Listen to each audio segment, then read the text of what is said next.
vivia melhor. A vontade vibrava em estar sempre juntos,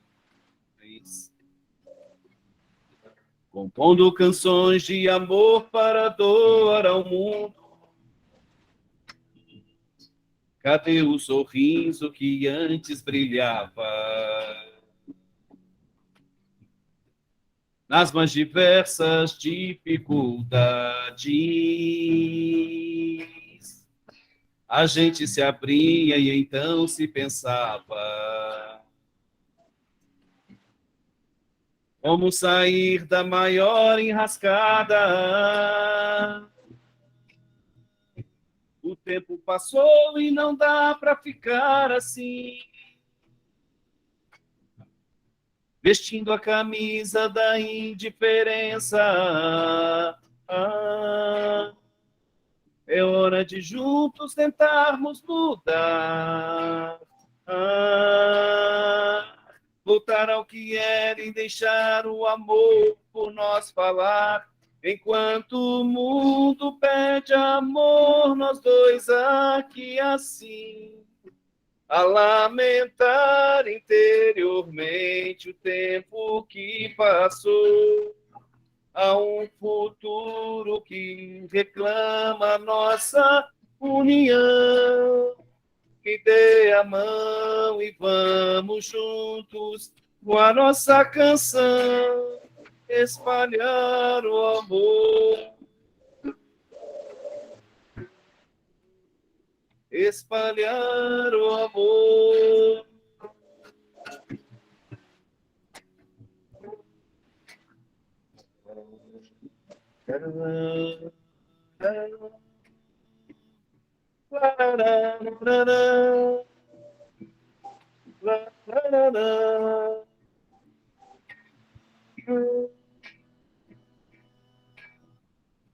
O tempo passou e não dá para ficar assim,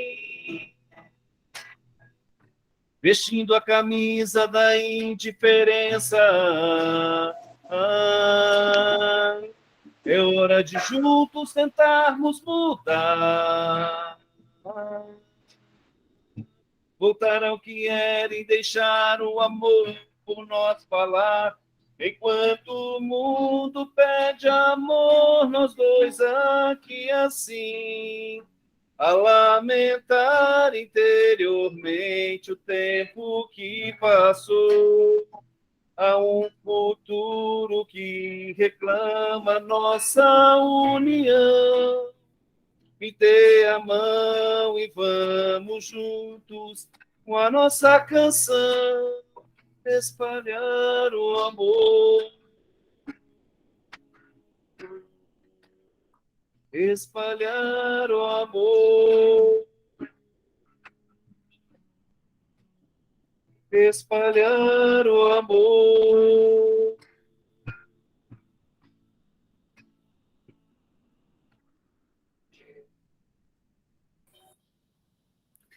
Nesse momento, então, vamos pedir a proteção de Jesus, dos mentores espirituais da nossa casa, que nos auxiliem na compreensão da mensagem que nos é trazida essa noite.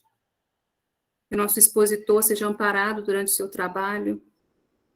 Que todos aqui presentes, todos aqueles que não puderam estar aqui hoje, sejam envolvidos pelas essas vibrações de luz, amor, saúde, equilíbrio, perdão, e que possamos transmitir ao próximo o exemplo de serenidade e amor que Jesus nos trouxe. Agradecemos por tudo e damos por iniciado mais esse trabalho da noite. Que assim seja. A palavra é sua, Marcos. Meus amigos, mais uma vez, uma boa noite para todos nós. Que Jesus nos envolva e nos permita, nesta oportunidade, refletirmos em torno da sua mensagem, clarificada pela doutrina espírita, e que nos convida a revermos o nosso comportamento, as nossas atitudes, os nossos posicionamentos ante a vida, ante a tantos desafios que nos chegam, como lições, como a colocar-nos à prova para a aferição dos valores que nós já conquistamos ou que deveremos conquistar. Nosso trabalho está baseado no Evangelho segundo o Espiritismo, no seu capítulo 10, bem como na obra Os Mensageiros, uma obra muito rica, a segunda obra da série André Luiz, aonde nós temos ali uma gama de informações, de ensinamentos para a nossa vida prática aqui na Terra, né, para a nossa condição de médiuns que todos o somos, bem como a falarmos da vida no mundo espiritual, né, das situações que nós encontraremos a depender das condutas que nós adotarmos, dos posicionamentos que nós mantivermos frente a todos esses desafios. Então, vamos aí compartilhar a nossa tela. Tá ok? Todos estão visualizando a tela aí? Eu vou voltar. Ainda não. Deu? Sim. Estão vendo, né? Então vamos lá. Será importante, antes de nós entrarmos no tema propriamente dito, nós buscarmos o significado dessa palavra perdoar, né, que é precedida do prefixo per, né, para a gente ter uma noção mais ampla do que significa. Então, é uma palavra que vem do latim, né, perdonare, de per, que significa total, completo, né, mais donare, que significa dar, entregar, doar. Então, doar-se totalmente, entregar-se totalmente, nada tem a ver com a perda da razão, né? Tanto no grego como no latim tinham palavras para esse significado.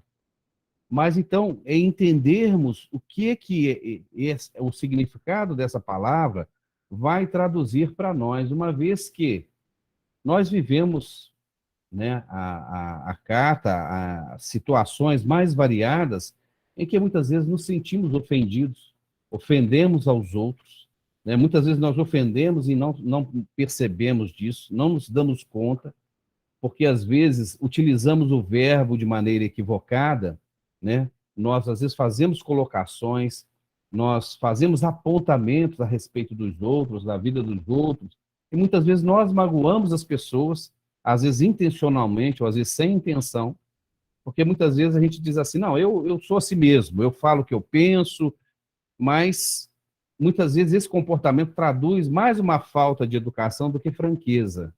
E aí a gente sai bagunçando a nossa vida, a vida dos outros, né, pela nossa forma de proceder, pela nossa forma de ser. Então, quando a gente vai estudar o Evangelho segundo o Espiritismo, nós vamos encontrar lá no capítulo 10, bem-aventurados os que são misericordiosos, e daí nós vamos entender por que Allan Kardec vai colocar justamente nesta bem-aventurança, né, dizendo-nos lá que os misericordiosos alcançariam misericórdia, e introduz dentro desse capítulo o perdoai para que Deus vos perdoe, reconcilie-te com o teu adversário, né? O sacrifício mais agradável a Deus, o argueiro e a trave no olho, não julgueis a fim de não ser julgados, porque às vezes nessa forma de proceder, na realidade, quando nós, por que Jesus orienta o não julgar, não é? Já que isso também faz parte dos 10 mandamentos, mas nós vamos perceber que todas as vezes que nós estivermos dando a medida de alguém, na realidade nós estaremos dando a nossa própria medida. Daí Jesus orientar que tivéssemos o cuidado de não julgar, porque na maioria das vezes, ou 100% das vezes, quando fazemos assim, nós estamos falando de nós. Então, quando nós fazemos apontamento a respeito da conduta de alguém,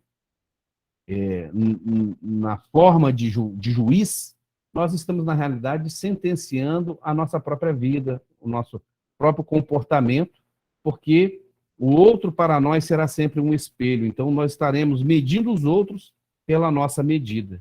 Então, quando estamos a falar mal de alguém, na realidade, nós estamos falando de nós mesmos. Daí, Jesus chamar a nossa atenção para que a gente tenha esse critério, esse cuidado, a fim de não nos perdermos. Não é? Porque no mundo de provas e expiações, espíritos que trazemos aí na nossa bagagem espiritual, uma gama enorme de erros e menos acertos, nós, vez por outra, estamos aí derrapando nos mesmos problemas já vividos anteriormente. Então, nós estamos, às vezes, recapitulando situações na nossa vida em que já passamos por experiências semelhantes e muitas vezes nós não conseguimos sair desse ciclo vicioso. E aí nos perdemos, porque repetimos, reinsetando, às vezes, comportamentos que nós já experienciamos. Então, nós temos que ter muito cuidado, porque, às vezes, a nossa vida ela tem sido uma recapitulação de problemas já vividos, de experiências mal-sucedidas, em que a gente não consegue sair desse redemoinho. Continua o codificador fazendo uma abordagem a respeito daquele que estiver sem pecado, atire a primeira pedra. Os Espíritos aí vão trazer-nos instruções valiosíssimas a respeito da nossa conduta, da forma de proceder, o perdão das ofensas, a indulgência, ou seja, nós termos o cuidado de percebermos que a queda do outro, muitas vezes, ela vai servir para nós como um ensinamento, e não como um fator de nos colocarmos como se nós estivéssemos isentos dessas quedas. Porque quando alguém tomba, nós deveremos sempre ter o olhar indulgente, porque nós não sabemos se, vivendo aquela experiência, enfrentando as dificuldades que aquela criatura enfrentou, nós muitas vezes não temos a dimensão para avaliar o quanto a criatura resistiu até o ponto em que ela tombou. Talvez nós, passando pelo mesmo processo, pela mesma experiência, não resistiríamos talvez 1/3 ou 1/10 do que a pessoa aguentou até o ponto em que ela caiu. E esse cuidado nós sempre deveremos ter. Daí a necessidade de sermos indulgentes para com a queda de alguém. Porque na casca de banana que o indivíduo escorrega, nós não sabemos, ou escorregou, nós não sabemos se nós cairemos mais à frente.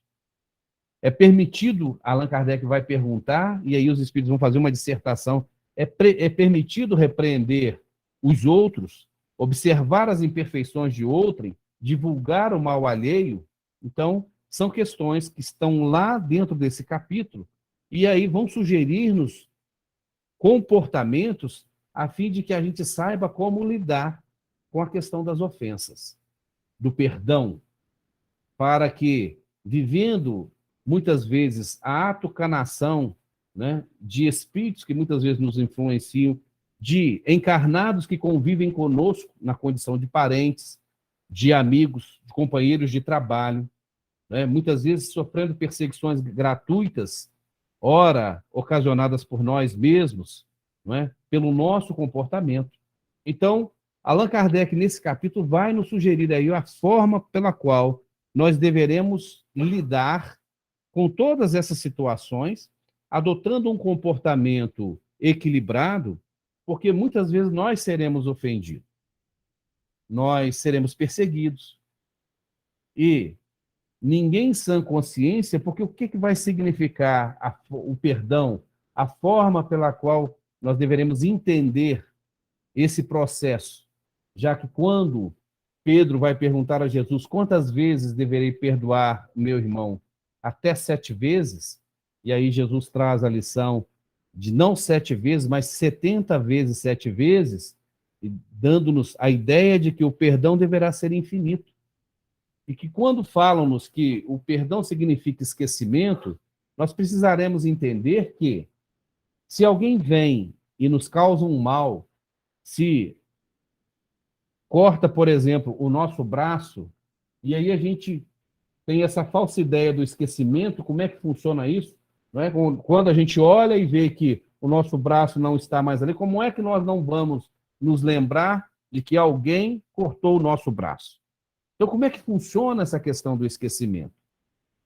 Porque só um indivíduo destituído, né, de sanidade mental é que não vai perceber que, ou não vai se dar conta de que seu braço foi cortado. Então, é óbvio que todas as vezes que a gente olhar uma situação como essa, nós vamos nos lembrar de quem nos fez, de quem nos prejudicou, de quem nos ocasionou aquela situação, de quem, enfim, muitas vezes abriu as comportas para que aquela situação ocorresse. Então, o esquecimento, na realidade, ele não vai apagar as nossas lembranças, mas o que Jesus quer dizer, o que os Espíritos querem dizer quando nos dizem da necessidade do esquecimento de todo o mal, é que quando percebermos ou nos lembrarmos daquela situação, aquilo não provoque em nós a repercussão, o ressentimento de passarmos novamente por aquela experiência.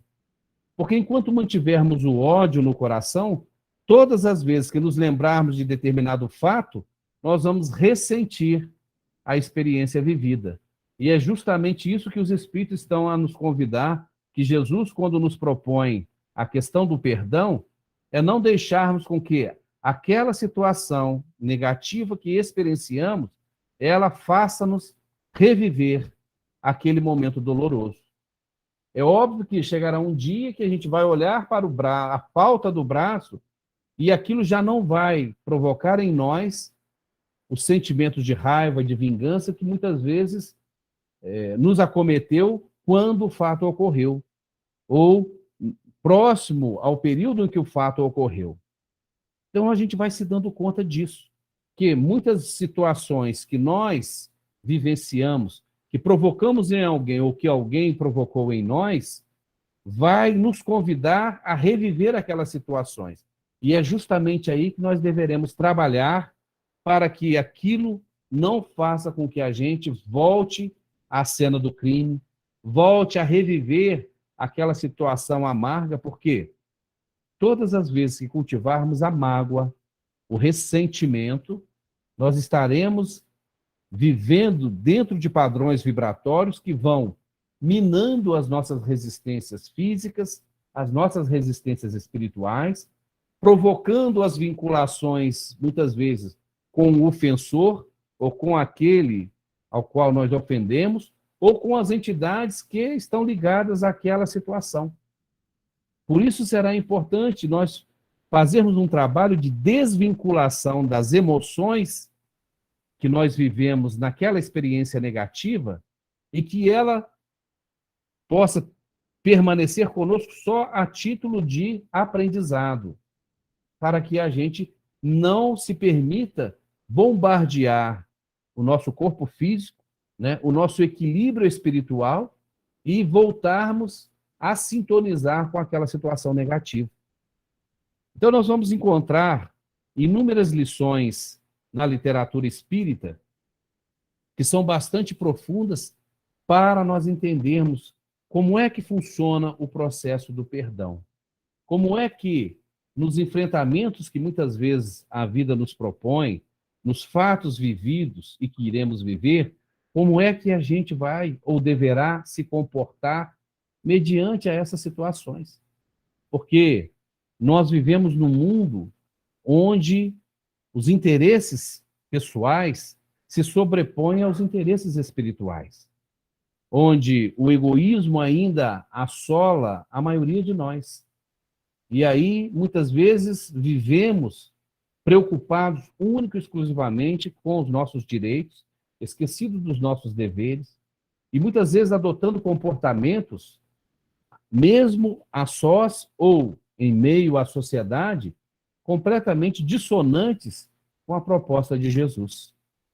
Então, na citada obra Os Mensageiros, quem já leu e quem ainda não leu, leia e estude, que é uma obra muito rica, onde nós vamos ter aqui lições profundas a respeito dos comprometimentos de todos nós que estamos encarnados, com a programação reencarnatória que nós fizemos, se não a fizemos de forma consciente, de forma inconsciente, de acordo com os caminhos pelos quais nós percorremos, com as atitudes adotadas no passado, levou muitas vezes nossos benfeitores a traçar um programa para que, mergulhando na carne, nós pudéssemos novamente ter a oportunidade de, como os mensageiros, né, do Cristo, na vivência da oportunidade reencarnatória, nós possamos aí nos livrarmos, né, dos nossos débitos clamorosos.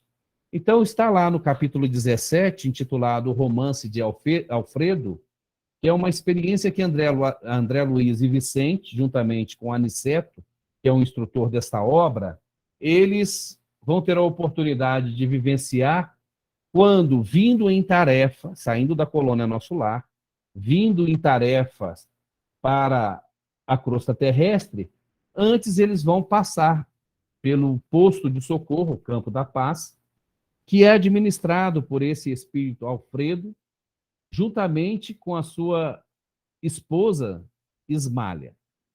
E aí André Luiz, quando chega naquela instituição, né, naquele posto de socorro, ali há lições muito ricas, detalhes do mundo espiritual, porque a gente tem uma ideia muito falsa do que seja o mundo espiritual, né? A nossa imaginação é muito fértil, né? E muitas vezes a gente acha que é aquela coisa etérea, né, onde os espíritos que estão nas paragens mais elevadas vivem flutuando pura e simplesmente, mas a vida lá pulsa tanto quanto aqui na Terra, ou mais do que aqui, já que aqui é uma cópia imperfeita.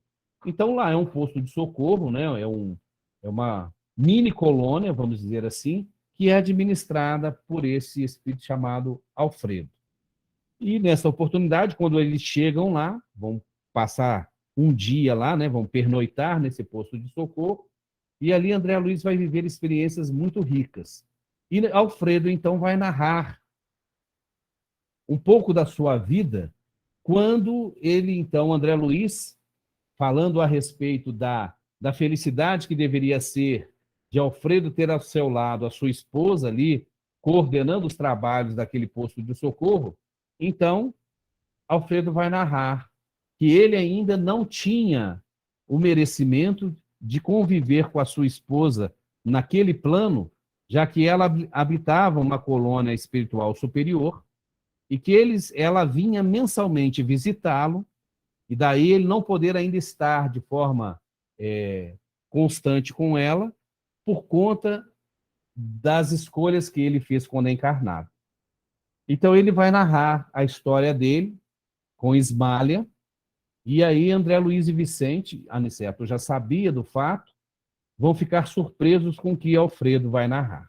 Então ele fala que ele tinha uma vida abastada aqui na Terra, não é? Era um homem de muitos negócios, não é? E que dava mais atenção a esses negócios e acabou se esquecendo da esposa, dos filhos, e ele tinha um sócio. E esse sócio começou a investir, a assediar a sua esposa. E como Ismália era uma mulher muito reta, muito íntegra, sofria calada e em virtude dos negócios que o marido tinha com esse sócio, ela se sentia em dificuldade em expor a situação para Alfredo. Quando esse sócio viu que não lograria êxito em assediar, como tantas outras mulheres ele assediava, ele então começou a caluniar, a subornar alguns serviçais, a colocar espiões para que seguissem Ismália no seu cotidiano, e começou a envenenar Alfredo, dizendo-lhe que a esposa o traía.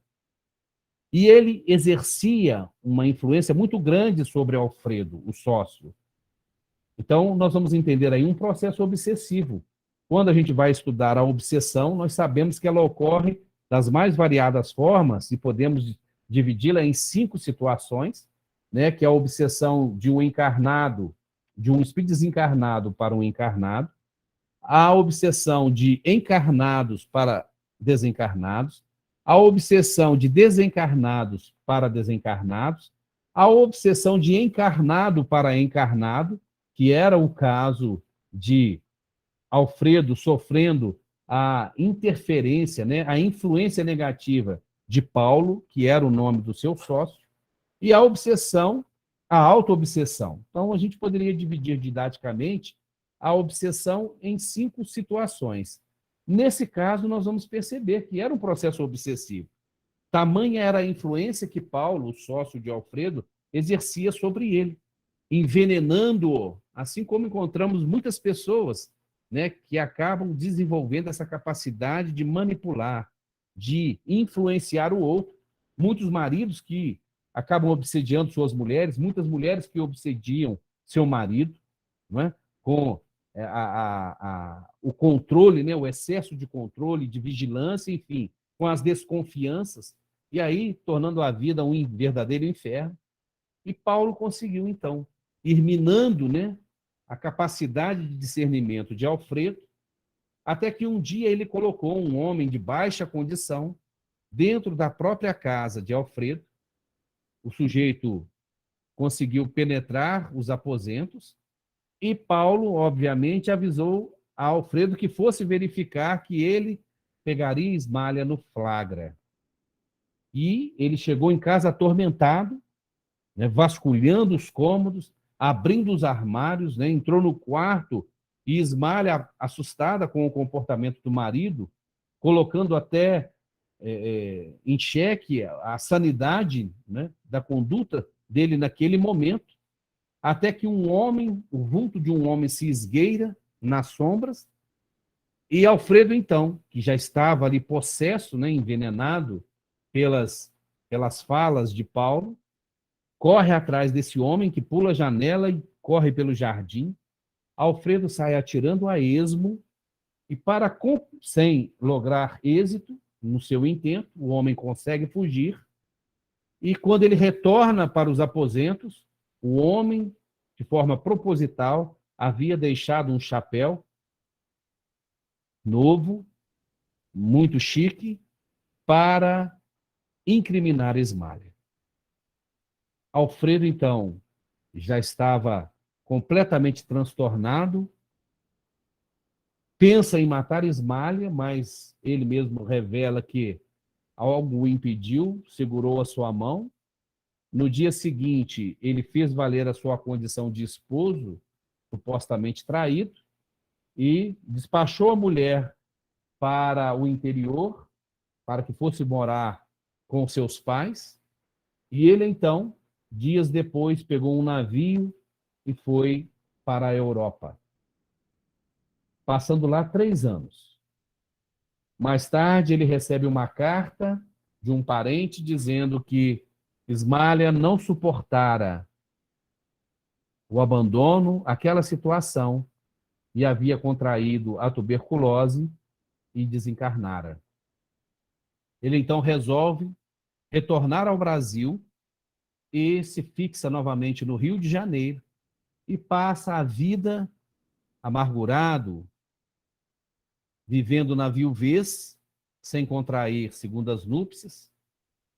E os anos rolaram até que ele recebe um comunicado, um pedido do seu ex-sócio que estava à beira da morte, e então ele vai visitá-lo quando o sócio, então, narra os fatos ocorridos, pedindo um perdão por tudo aquilo que ele havia feito, né, por ter destruído o lar de Alfredo, né, por ter incriminado, né, criado todas aquelas situações para Ismália, e Alfredo não suporta e não concede o perdão a Paulo, e ele então desencarna. Mais tarde, ele tenta retornar à fazenda dos pais de Ismália para tentar reparar, pelo menos minimizar aquela situação, e é surpreendido pela desencarnação. Obviamente, chega ao mundo espiritual em condições completamente complicadas, transtornado, passa por momentos difíceis nas regiões umbralinas, mas com o detalhe de sempre amparado por Ismália, esse espírito nobre. Ele então é recolhido na colônia, na colônia de Campo da Paz, e ali ele então, tomando conhecimento da situação, começa a trabalhar de forma tão aplicada que ele chega à condição de agora estar dirigindo aquela instituição. Então, esse é o fato que ele narra para André Luiz e arremata lá no final desse capítulo, do capítulo 17 da obra, dizendo para André Luiz e Vicente que ele estava resgatando, vivendo aquela situação de não poder estar ainda de forma plena com Ismália, e ele faz menção ali dizendo que ele e Ismália tinham o compromisso da união eterna. Então, quando a gente estuda aquela questão de almas gêmeas, né, como se um espírito fosse criado para viver com o outro, e o que a doutrina espírita não corrobora, mas entendemos com Emmanuel, não é, que muitas vezes almas que se amam, né, e que, de repente, fazem um propósito de caminharem juntas. Então, a gente vai encontrar aí, nesta obra, Alfredo narrando que ele e Ismália tinham um compromisso da união eterna, o que não quer dizer que foram criados para viverem juntos, mas escolheram, por se amarem tanto, seguirem a sua caminhada juntos. Então, a gente vai encontrar isso aí nesse capítulo 17, quando ele faz menção a isso. Mas que ainda não poderiam estar vivendo plenamente a situação, o consórcio matrimonial, em função dessa conduta que ele adotou em dar ouvidos à calúnia, né, ficando cego, porque ele nunca buscou tirar essa situação a limpo. Até o momento em que o seu sócio arrependido o chama à beira de um leito de morte e confessa que ele havia sido o autor de toda aquela situação. Então, Alfredo diz que, para André Luiz e Vicente, que ele estava vivendo agora a situação de resgatar os crimes de precipitação. E isso abre para nós aí um leque muito grande para que a gente reflita nos comportamentos que nós adotamos, muitas vezes, situações que nós não precisaríamos passar na vida atual e que, em virtude da precipitação, né, de não termos a calma necessária, de sermos indivíduos afoitos, ansiosos, precipitados, intemperantes, nós desencadearemos ou desencadeamos situações pelas quais nós teremos que depois enfrentar as consequências. Então vejamos que, por ser um indivíduo precipitado, ele acabou cometendo o crime da precipitação. Veja que ele expulsou a esposa de casa. Como é que teria sido a vida de Alfredo e Ismália caso não ocorresse isso? Então, quantas situações as pessoas geram para as suas vidas, não é? Numa discussão de trânsito, num bate-boca com o vizinho, porque muitas vezes os meninos brigaram na rua. Quantas desgraças a gente vê, e Allan Kardec vai trabalhar isso no capítulo 5º de O Evangelho segundo o Espiritismo, quando ele vai dizer-nos a respeito das causas atuais das aflições. Então ele pontua ali dentro desse capítulo 7 situações que nós passamos na nossa vida atual e que nós não precisaríamos viver. Escolhas, posicionamentos. Então, uma dessas situações é a precipitação, é a intemperança, é as más escolhas, quando ele vai dizer-nos a respeito das uniões desgraçadas. Quantas uniões desgraçadas em que o coração não tomou parte alguma e que depois trazem consequências funestas. Quantos indivíduos sofrem, se arruinam pela falta de ordem, de organização. Quantas pessoas têm a compulsão por comprar, gastar, consumir e vivem penduradas nos cartões de créditos, endividadas, atormentando-se nas dívidas, e muitas vezes pela falta de temperança, pela falta de organização. Então, quantas desgraças a gente desencadeia por causa de um bate-boca em que a gente não sabe silenciar. O indivíduo vem nos dar uma fechada no trânsito e a gente parte para a perseguição, para a discussão. O outro está armado, também nervoso, ensandecido, e saca de um revólver. E aí a gente pergunta, estava na programação desencarnar, vítima dessa violência? Ou a gente vai resgatar esse crime de precipitação? Se o outro atormentado nos fecha no trânsito, o bom senso diz que a gente deixa o passar e vai embora. Mas não, a gente não admite.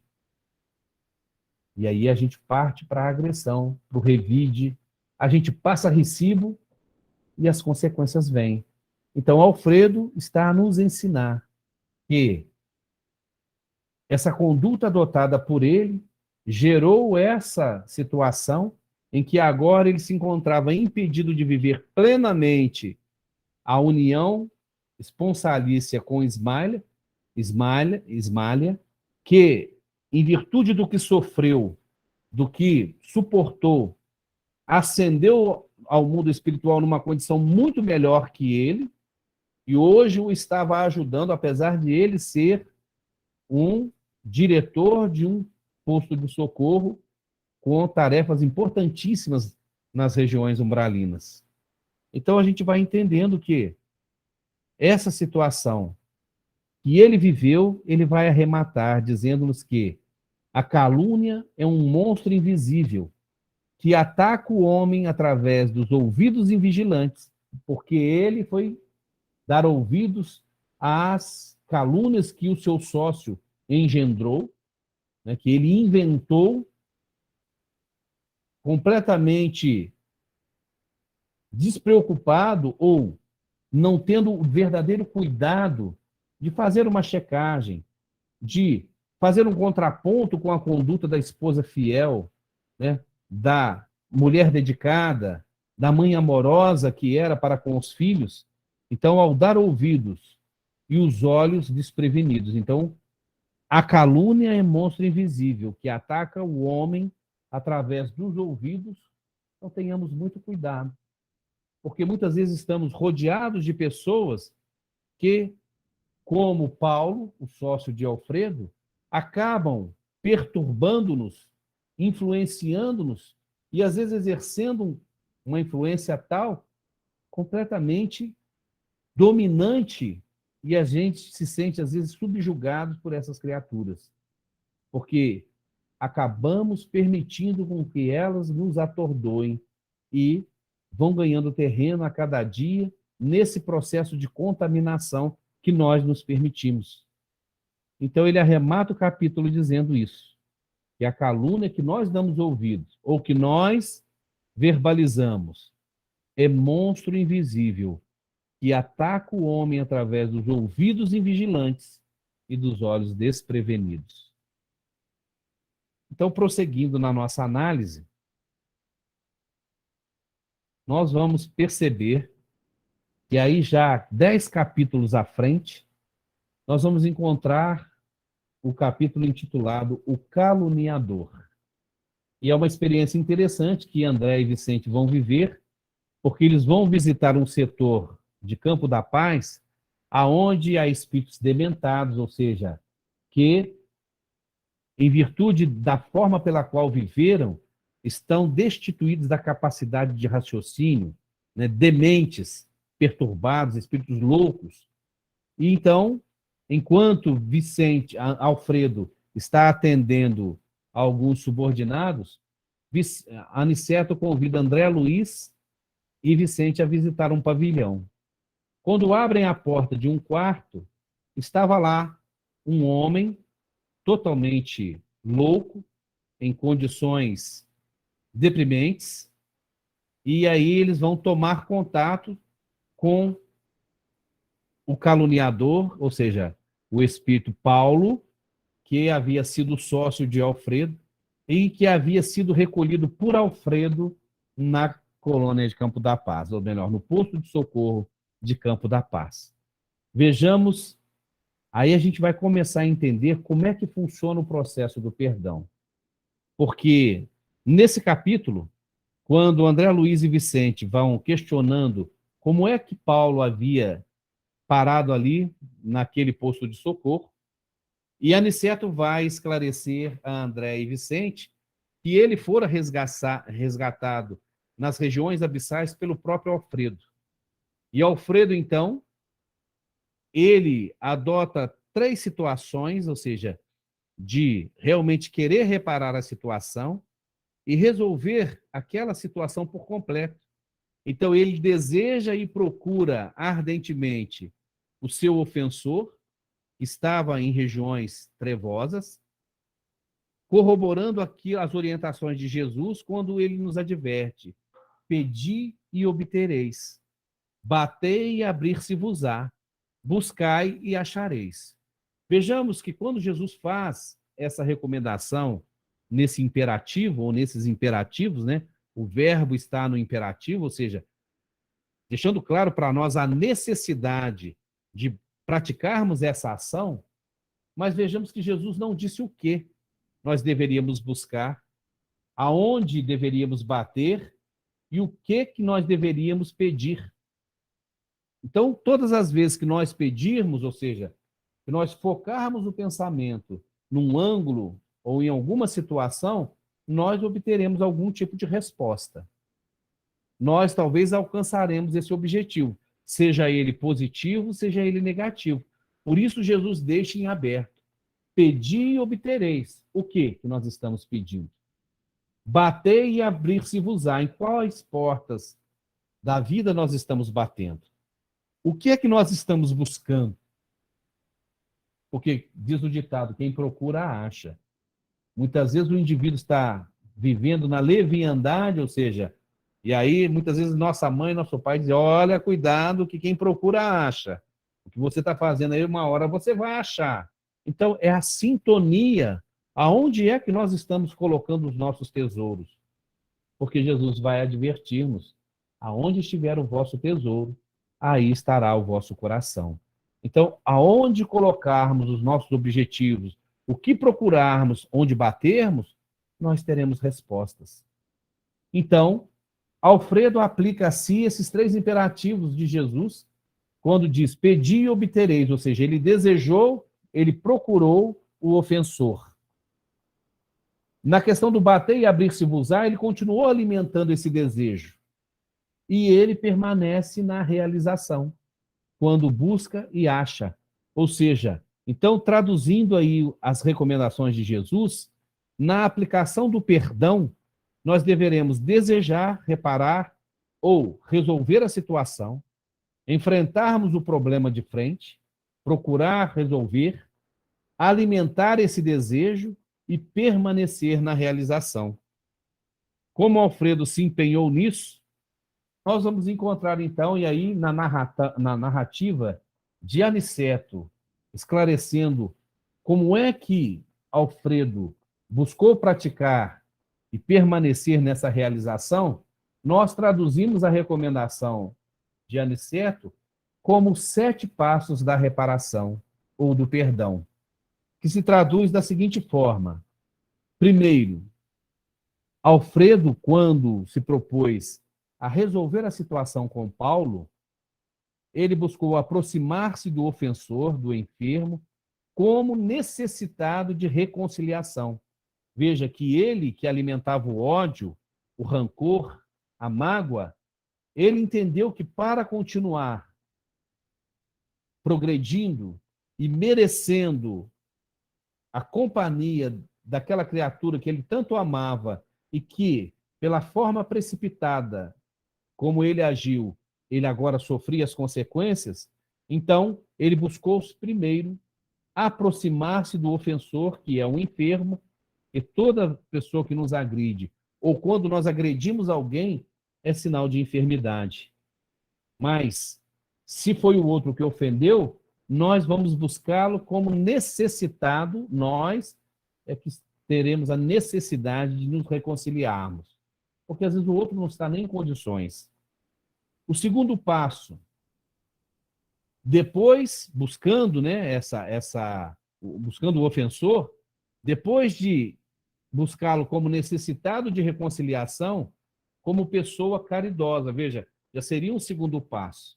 Depois que a gente se conscientiza de que nós é quem somos o necessitado para resolver a situação, nós vamos colocar em prática a caridade, o amor em ação recomendado por Jesus.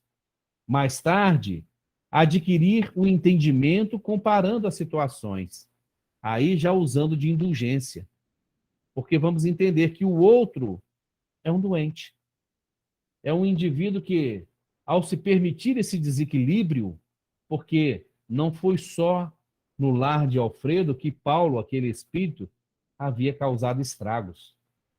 Quando, examinando esse espírito naquela situação, e Aniceto convida André Luiz e Alfredo a examinar o psiquismo daquele espírito atormentado, e aí quem já leu a obra vai se recordar que antes de André Luiz e Vicente virem para as tarefas na crosta terrestre, eles passam uma semana fazendo um curso no Instituto da Visão no mundo espiritual, para ampliar a capacidade de ver. Olha que interessante. Assim como a gente vai ao oftalmo, né, quando temos um problema de visão, né, estamos com algum distúrbio na área da visão, no mundo espiritual, os espíritos passam por cursos. E André Luiz vai passar lá uma semana fazendo um curso, ampliando o seu poder, a sua capacidade visual, para que ele pudesse mais tarde penetrar, não com o intuito de vasculhar a vida de ninguém, mas nos seus estudos e para nos passar as informações. E aí, quando eles estão em visita no quarto de Paulo, Aniceto convida-os a adentrarem um campo mental de Paulo. Então, eles veem passar diversas figuras de homens que estavam realmente odiosos, né, odiando, perseguindo, né, o Paulo, e veio também no seu campo mental a figura de Ismália e de Alfredo, que para ele viviam atormentados. Então, olha que interessante, o que o espírito cria para si quando ele desencadeia essas situações. O tormento, o inferno, o umbral íntimo que nós vivemos, né, interiormente, daí nós criarmos, projetarmos essa situação íntima, e o umbral e as trevas serem esses locais de expurgo, onde nós sofreremos as consequências dos caminhos escolhidos. Então, o terceiro passo, né, é nós adquirirmos um entendimento, comparando as situações, analisando o que levou aquele espírito a cometer este fato. Veja que ele já consegue sair, né, daquele campo de energias negativas e agora estava auxiliando o espírito. Mas para chegar ao ponto de auxiliá-lo destituído de todo e qualquer sentimento inferior, ele teve que passar por essas situações, que nós poderemos projetar também na nossa vida, quando enfrentando uma dificuldade com alguém que tenha nos ofendido. Então, esse seria o terceiro passo. Adquirir entendimento, ou seja, discernimento, comparando situações. O quarto passo do perdão seria sentirmos piedade pelo outro. É entendermos que ele não foi capaz de suportar ou de passar pela experiência e acabou caindo. Então, é sentirmos piedade, né? Entendendo que nós também, em algum momento da nossa existência, né, na nossa trajetória evolutiva, já transitamos por esses caminhos equivocados. Ou poderemos ainda, né, vivenciar esse tipo de experiência na condição de ofensor, nós não sabemos. O quinto passo seria experimentar simpatia. Veja que não é aquela visão romântica do perdão que muitas vezes a gente perdoa da boca para fora. Ah, eu já perdoei fulano, né? Mas que ele não me apareça e não fique na minha frente. Então, que tipo de perdão é esse? Vejam que são etapas que nós teremos que vivenciar para consolidar um perdão, ou seja, perdoarmos realmente de forma a que aquela situação vivida, em que nós muitas vezes fomos o ofendido, ela já não cause mais nenhum tipo de estrago na nossa intimidade. O sexto passo, após desenvolver a simpatia, para conquistar a verdadeira fraternidade. E, por fim, né, é o que Alfredo fez, finalmente, chegarmos ao ponto do amor sublime pelo ex-inimigo. Então, vejamos a grandeza desse espírito, Alfredo, né, que chega ao mundo espiritual vitimado pela atitude do sócio, né, porque ao descobrir que tudo aquilo que ele experienciou, né, que ele acusou a esposa de traí-lo, influenciado, né, pela conduta daquele seu sócio, né, um homem completamente destituído, né, de ética, de moral, né, de sentimentos nobres, que até então não havia desenvolvido isso, ele se permite ser influenciado, passa por essa experiência, chega ao mundo espiritual numa condição deplorável, mas consegue se erguer a ponto de conquistar valores, dirigir aquele ponto de socorro, aquele posto de socorro, e ser capaz de ir nas trevas, resgatar esse espírito que o havia prejudicado, né, e toda a sua família, e estar ali agora desenvolvendo por ele o amor sublime, apesar de todo o estrago que esse espírito provocou na sua vida. E com um detalhe, né? Estava ali atendendo o seu amigo, né? Seu ex-amigo, seu amigo, ou amigo equivocado, e já haviam preparado, tanto ele quanto Ismália, o retorno desse espírito através de uma mulher também que havia sido caluniada, um espírito que havia sido caluniado por ele nas mesmas situações e que já havia reencarnado e queria recebê-lo como filho. E aí, Aniceto tem o cuidado de esclarecer a Vicente e a André Luiz que tanto Ismália quanto Alfredo, ao providenciar o retorno de Paulo, né, o seu ofensor, né, o seu ex-amigo ou o seu amigo equivocado, eles não permitiriam que Paulo, quando recobrasse a lucidez, soubesse que os seus benfeitores eram aqueles que ele haviam prejudicado, para não humilhá-lo. Então, veja o que significa o perdão verdadeiro, né? Essa capacidade de nós vivermos muitas vezes uma dificuldade, uma situação que alguém tenha desencadeado na nossa vida, né, muitas vezes provocando um estrago profundo, e passarmos por essas etapas aí, nos preparando para o perdão real, que é chegarmos ao ponto de não sentirmos mais nenhum tipo de situação negativa em relação àquele que nos ofendeu, àquele que nos prejudicou, e a ponto de amá-los. Então nós percebemos que aí a sublime arte de perdoar, ela vai passar por essas etapas quando nós somos convidados a viver essas experiências com a visão que Alfredo naturalmente teve. E aí Aniceto arremata que muitas vezes nós precisaremos buscar o doente, ou seja, aquele que nos ofendeu, para disciplinar o nosso coração. Porque muitas vezes nós nos colocamos numa posição de coitados, né?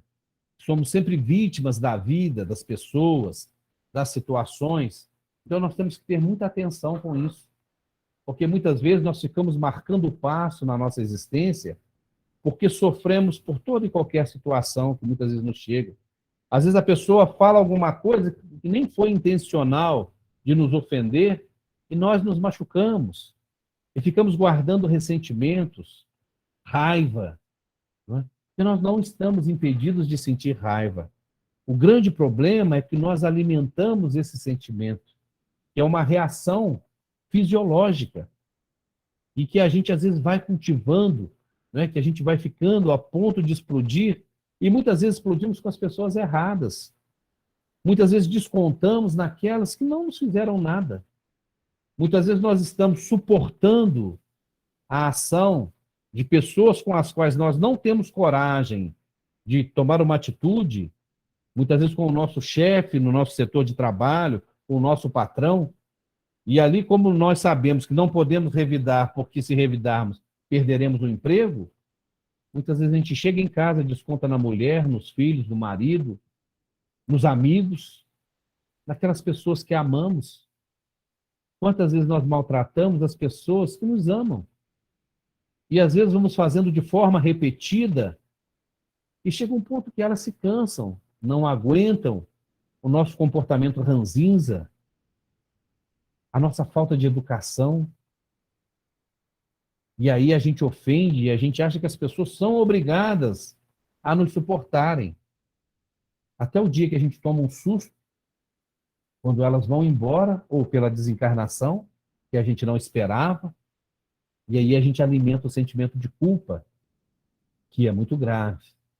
Quantas pessoas estão amargando, ruminando a culpa por aquilo que disseram e por aquilo que não disseram?